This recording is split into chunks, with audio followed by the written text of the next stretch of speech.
Oh my God. But I think like that's kind of the debate definitely proved that even Joe Rogan on a 4-hour, podcast couldn't contain those two. Like, I think that was worse than when you watch like Alex Jones and Eddie Bravo, like on Joe Rogan, and they're talking about like the governor keeping babies alive for like fucking whatever, like some crazy like late abortion shit Alex Jones was going on about. And like Eddie Bravo is like obviously not agreeing with him, and they're just screaming at each other. Even that was more intelligible than the fucking debate, and even that it was more fucking interesting and entertaining. So like I don't know like how even if Joe Rogan had them on, how he would actually be able to stop the fucking constant like over talking and fucking bullshit and just like ridiculousness of it, because even his most ridiculous guests give each other the time to fucking speak in some regard. Well, it's because everything has turned into Twitter now, basically. Like, and that's the thing that people don't understand, is that Trump is sort of a master manipulator of these sort of social media trends. And he has, he's mimetically infected the culture, basically, with that sort of expectation of all media. And like, that's the thing. Even CNN was acting ratchet after, like, all the people who were like respectable, quote unquote, were acting ratchet after the debate. And ratchetness is now the norm, basically. Like, people are like, what about the decorum and the civility? It's like, that's gone. Like, it's not just Trump. Again, Trump is a symptom, not the issue. I mean, the social media trends, the way that it's affected news, the way that it's the metrics have affected discourse as well. This is the end result of that. It's the end result of the way that these sort of metrics have infected the discourse. So why are people saying they need a return to civility? Because the only way that can happen is if we return to a healthy discourse. And the only way that can happen is if we actually take hold of some of these metrics. The only way that it can happen is if Trump dies, is if the cheetah is taken out of the White House. Well, I think I'm convinced more now than ever that I shared like a meme in the Low Society Discord for patrons only, which you can join if you ever so wish.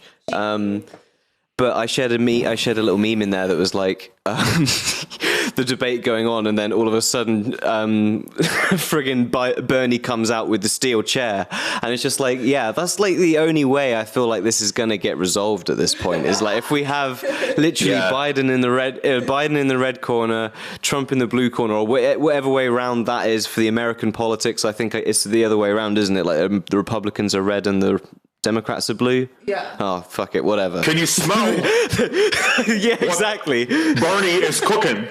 And they just fucking go at it, and it's like half debate where they're kind of screaming at each other from across the side of this ring, and then when it just gets too much, they actually kind of just like try and wrestle each other like old men, and then they get too tired, and then like some sort of Rocky like trainer type figure comes and brings them back, and they kind of prep them back up, and they have another little shouting match, and then they go at it until one of them's dead. I'm just like cracking up at the idea of like two coronavirus infested older men like fucking wheezing and like trying to beat each other up. How long do you reckon Trump has been ill with it? Because that would explain why he wasn't like so on his game during the debates if he was starting to feel not good. Yeah. He did look a bit red in the face as well. And I bet you if he knew, he was intentionally shouting over at Joe Biden's direction. And like, yeah. It was more than a mimetic hazard. Nothing can beat Donnie T down. He's going to beat this fucking thing, and he's going to scream it into Joe Biden. He's screamed it into Joe Biden's face already. He's going to scream it into like every other person he doesn't like's face until like they start eventually just like putting him in some sort of like. It's basically like Resident Evil. Like what he is the infected disease person. He's like trying to follow around all of the agents of Raccoon City or whatever and get them infected. Like he's the bioweapon at this point, Donald Trump. One of the really interesting things that I noticed in the debate was the sort of law and order rhetoric that was being pushed. And how Trump kept sort of using law and order, thinking that it was going to undermine Joe Biden by trying to he was trying to basically trap him between a wall and a hard place by saying, oh, you're alienating your radical left base. But also at the same time, look at this guy. He's aligned with the radical left. He wants rioting to happen in the streets. So it was kind of a clever tactic on his side of things, because he was it was as if he was trying to trap him between a wall and a hard place by saying, on one hand, you're alienating your radical left base by being pro law and order, but then at the same time he was trying to associate Joe Biden with the so-called like radical left sort of thing. And the law and order baiting was pretty hilarious to watch. What I thought was interesting with the debates was just how much like Biden was really like playing for like the moderate vote instead of the left. That's like, exactly what he was doing. He really wanted to clarify, like it was almost like he was trying to appeal to Trump's voters, and it's like, you do realize how fucking fruitless that is. And Trump was right, like that's dumb as shit. Trump was right when he said you just lost the left, because it's true. Like Trump is so aware of what it would take to beat him, and that's why he was afraid of Bernie. That's why he saw Bernie as a worthy opponent, because he knew that he inspired the passion and the kind of like Bernie, like in terms of all the protests and stuff that were happening this year, that's not fucking Biden protests. That's the people doing that shit. I guess like the Antifa people. Those aren't Biden voters. And like Biden does not represent in any way like the Bernie voter base, and it's he's actively even against them. Yeah, he's condemned them. He said that he's like pro police officer. He's pro. Like he's very much trying to distance himself. Exactly. No, so it was that's the point where I was like, well, it's obvious that he's literally trying to blag Trump voters at this point. He's not even trying to appeal to anyone like that was passionate about the Democratic election, or like a Democratic, primary and stuff. So somebody who wants an alternative, it's just fucking insane that he's like.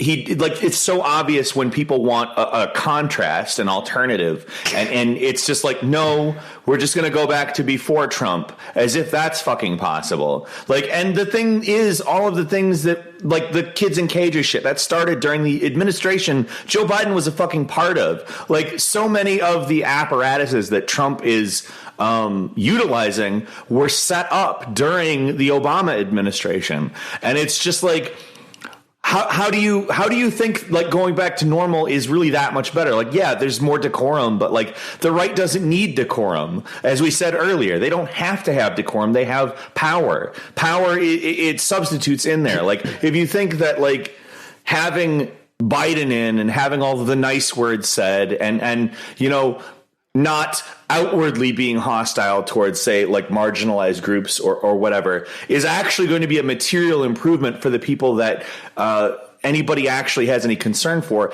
It's not true. Like, yes, they're not going to directly be hostile towards marginalized people, but do we think that they're going to actually materially, specifically attempt to do anything? For like, all of that shit is all means tested. It's all like, it's designed to keep certain people out, even when it's labeled as inclusive. And it's just, it pisses me the fuck off that we think that somehow we're going to go back to a normal, and that's actually going to be better. It's going to continue to get worse because everything continues to get more marketized, and the more marketized it is, the less the government has to pretend that it actually gives a shit. Well, it's also just basic stances and principles as well. Like, I think one of the biggest things that appealed about Jeremy Corbyn and Bernie Sanders both was that they were staunchly anti-war, and like for people like our generation, we've just lived throughout pointless and endless war. So to hear like someone actually have that anti-war sentiment was like a really big proponent of why I think people would even take them as a serious like opposition seriously.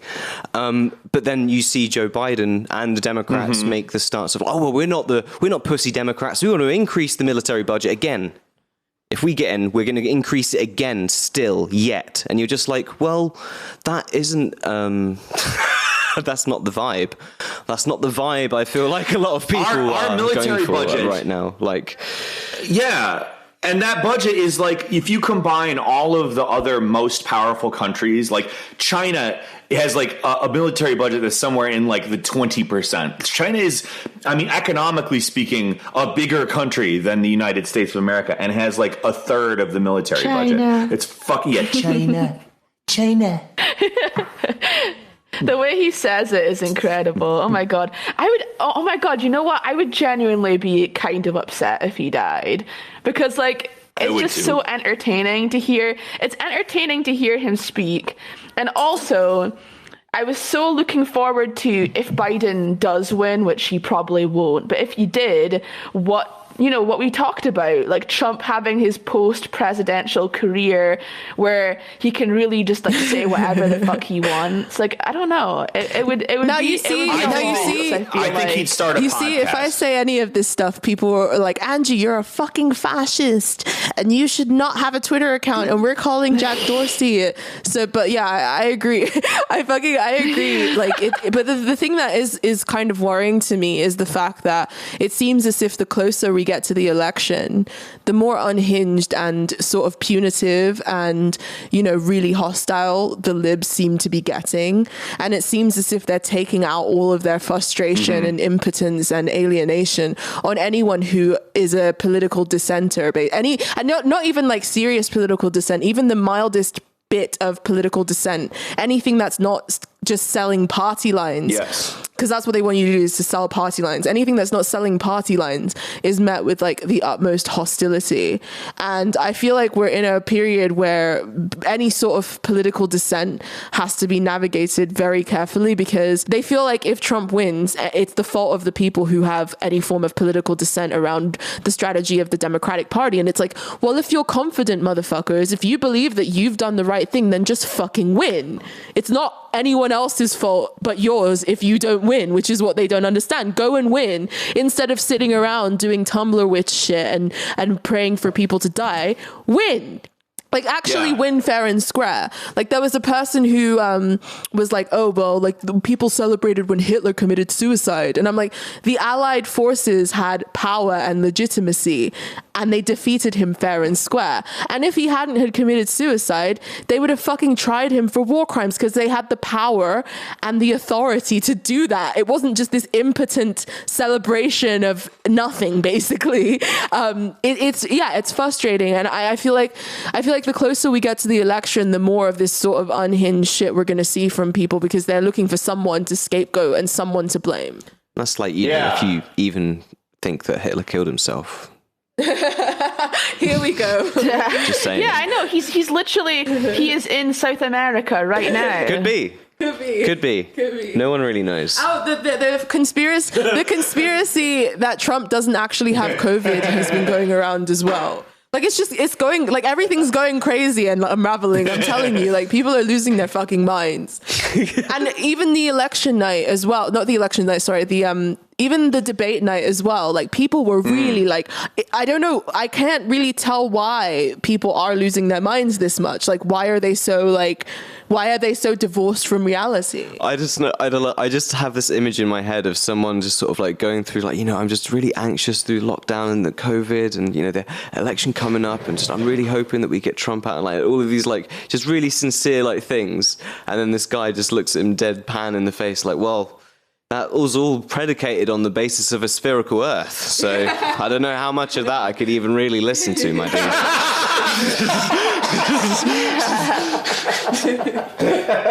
Well, yeah. Oh, there's going to be conspiracies. You have to look at the curvature. There's going to be conspiracies. Being on an airplane. There's going to be conspiracies on both sides, though, because the people who are Trump supporters are going to say that it was Hillary Clinton's COVID gun or some shit, and then they're going to, and then the left, the left people have already started with he's just pretending and it's fake, and he's just like pulling a Bolsonaro, like when Bolsonaro got stabbed. Which I still to this day believe was like fake. I still to this day believe was fake, but I don't think that he doesn't have COVID. I think that's getting into some. I think that out of the people who you would think would have COVID, he's one of the more likely people. Yeah.